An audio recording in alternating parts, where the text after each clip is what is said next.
भाई किसी ने कहा उस चंबल में तो डाकू पैदा होते हैं। मैंने कहा बात तो सही है, मगर हमारे चंबल में कभी गद्दार पैदा नहीं होते। यहाँ जो होता है सामने होता है और धुआंधार होता है। पता है आपको कि एक डाकू क्या होता है? कभी कभी उसे चंबल का शेर भी कहा जाता है। देश में जहाँ जहाँ भी इन शेरों का पहरा होता है वहाँ इन्हें शेर-ए-हिंदुस्तान भी कहा जाता है। देश को भी विश्वास है इन शेरों पर, इसलिए उसे वह इलाका भी दे दिया जाता है जिसमें हो घनघोर धूप या बर्फ, वह शेर गरज गरज कर वहाँ पहरा देता है, जिसके संरक्षण में आज पूरा भारत सुरक्षा पाता है और चैन की नींद सो पाता है। लहलहाती हैं फसलें अनाज की और सबका पेट भर पाता है। इसलिए उसे चंबल का शेर पुत्र डाकू सिंह भी कहा जाता है, क्योंकि माँ और मातृभूमि से उसका पुराना नाता है। और तुम भी सुन लो काले मुंह के गद्दारों, तुम्हारा कोई खानदान है तो बताओ। गुलामी किस किस की झेल कर यहाँ तक आए हो वह भी बताओ।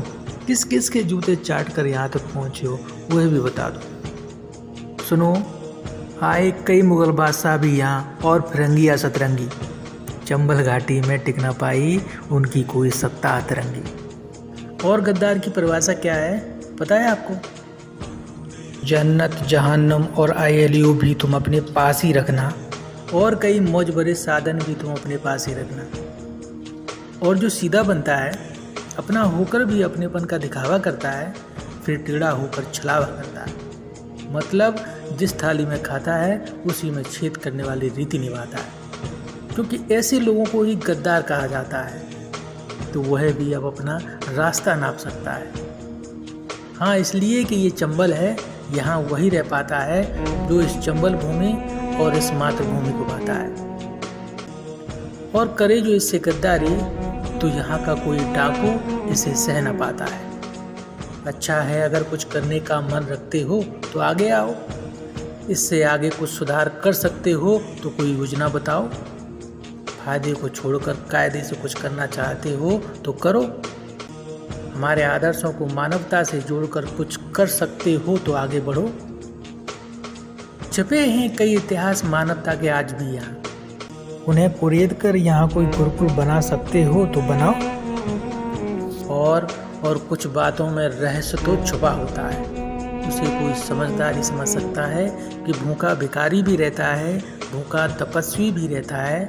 अंतर क्या है इन दोनों में, समझा सको तो समझाओ।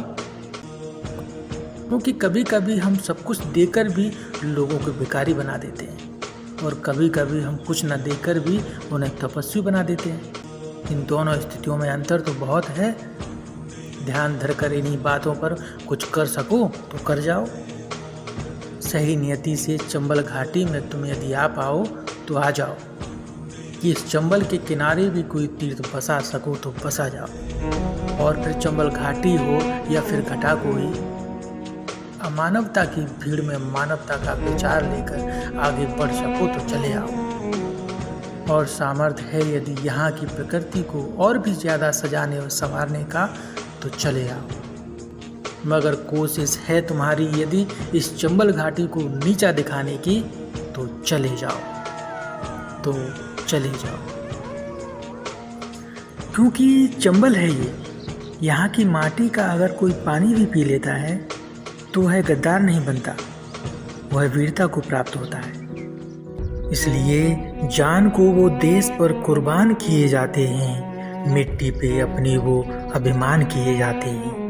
माँ है ये मेरी, इसे छूने ना पाए कोई भी। माँ को देकर खून माँ का मान किए जाते हैं, माँ का मान किए जाते हैं।